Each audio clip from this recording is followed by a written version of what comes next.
চলচ্চিত্রে সালমান শাহ, আদরের ডাকনাম ইমন, তাকে নিয়ে নানা কৌতূহল, নানা আলোচনা সমালোচনা এখনো পর্যন্ত। কারণ তিনি হার্টথ্রব একজন অভিনেতা, মেগাস্টার। অল্প জীবনে তিনি রেখে গেছেন ভক্তদের মনে সুগভীর মায়া। সেই মায়া যেন যতদিন যায় ততই এটি প্রবলতর হয়, তত গভীরতর হয়। তো ইমনের সিনেমার জীবনের আগে তিনি একজন অভিনেতা হিসেবে আত্মপ্রকাশ করেছিলেন টেলিভিশন নাটকে, এবং সেখানে তিনি অনেক যারা তারকা শিল্পী তাদের সাথে কাজ করেছিলেন। সেই সুবাদে তিনি মডেলও ছিলেন, তাকে মডেল হিসেবেও দর্শকরা লুফে নিয়েছিল।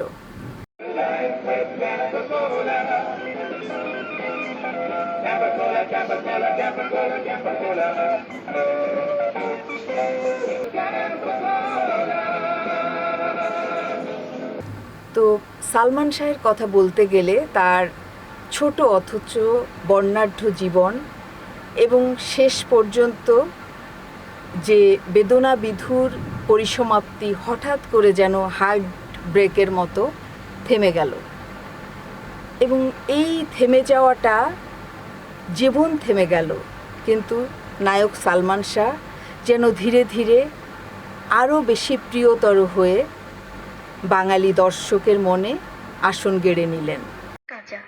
তাই অনেক সময় লাকের উপর ডিপেন্ড করতে হয়। রাইট, ভালো কিছু পেতে হলে অনেক সময় লাকের উপর ডিপেন্ড করতেই হয়। আর লাকিলি আপনি একটা ভালো কাজ করেছেন, আপনি ঠিক জায়গায় ঠিক মতো এসে পৌঁছে গেছেন। মানে আমি বলতে চাইছি ছবি তোলার লোকেশন আর সময় আপনি ঠিকই বাছাই করেছেন। জানেন তো, গোধূলি আলোতে সুন্দরকে আরো বেশি সুন্দর দেখায়।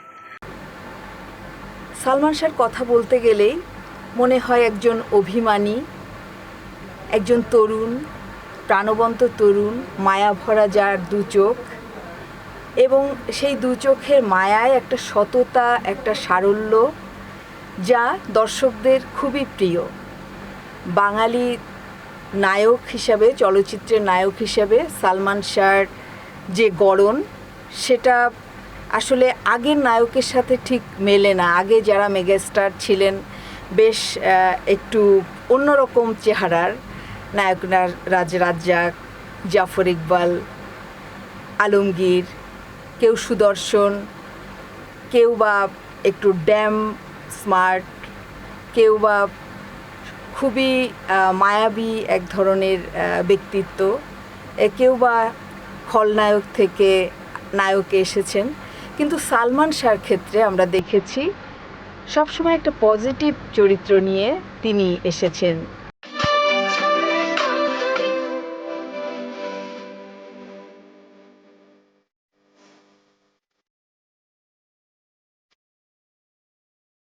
মডেলিংয়ে কিংবা চলচ্চিত্রে, কারণ আমরা যখন চলচ্চিত্র দেখি তার এই অল্প সময়ের মধ্যে অবিস্মরণীয় উপস্থিতি দেখি নায়িকা শাবনূরের। এ যেন একটা অন্যরকম প্রেমময় রসায়ন। এই রসায়ন, শাবনূর সালমানের রসায়নটি এমন এক পর্যায়ে উত্তীর্ণ হয়েছিল যে এটা নিয়ে নানা জল্পনা কল্পনা, নানা মুখরোচক কাহিনী, নানা কি বলবো, যে সেই একের পর এক গল্পের যেন শেষই হয় না।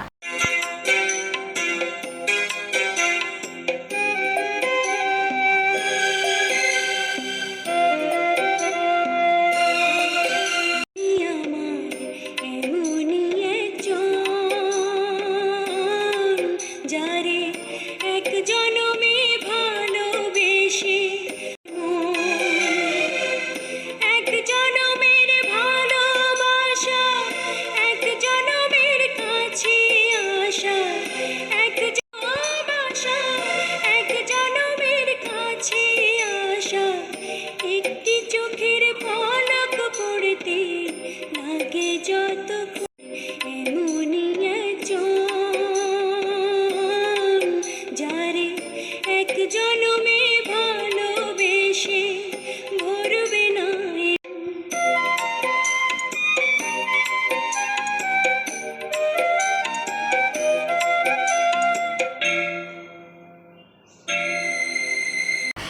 পর্যন্ত সালমান শাহর মৃত্যুকে ঘিরে আমাদেরকে শাবনূরকে যেমন সেখানে খল চরিত্রে উপস্থিত হতে দেখি, নানাজন তাকে দোষারোপ করেন।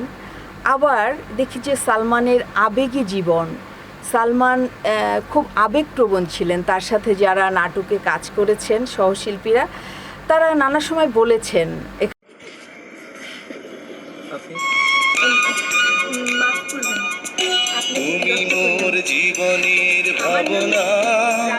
এখানে নাম উল্লেখ না করাই ভালো। তার সহ অভিনেত্রী একজন তিনি বলেছিলেন যে সালমান শাহ যখন নাটকে কাজ করতেন প্রচণ্ড আবেগপ্রবণ ছিলেন এবং তিনি একদিন কী কারণে তার মন খুব খারাপ, তিনি হাত কেটে ফেলেছিলেন ব্লেড দিয়ে। তখন সে হাত পেঁচিয়ে এসেছিল সেটে, তখন সবাই জানতে পারলো যে তিনি নিজে ইচ্ছা করেই তাকে আহত করেছেন, আঘাত করেছেন নিজের মনের কষ্টে।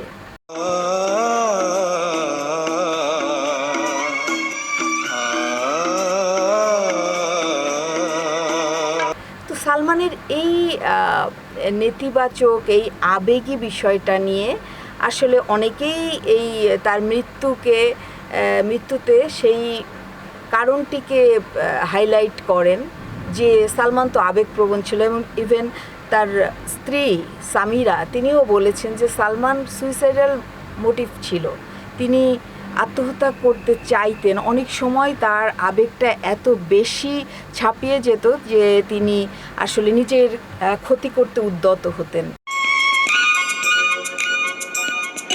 তুমি মোর জীবনের ভাবনা, তুমি মোর জীবনের ভাবনা, হৃদয়ে সুখের দোলা। ভুলতে পারি তোমাকে যাবে না ভোলা, তুমি মোর জীবনের ভাবনা।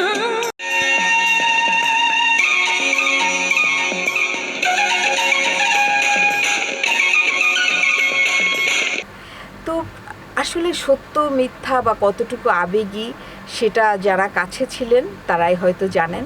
কিন্তু সালমান শাহকে আমরা হারাতে চাই না, এখনও না। সালমান শাহ বুকের ভেতরে যে গভীর মায়া হয়ে আছেন, সেই মায়াটিকে আমরা উতরে যেতে চাই না। আমরা বড় ভালোবাসা নিয়ে সালমান শাহকে এখনও স্মরণ করি।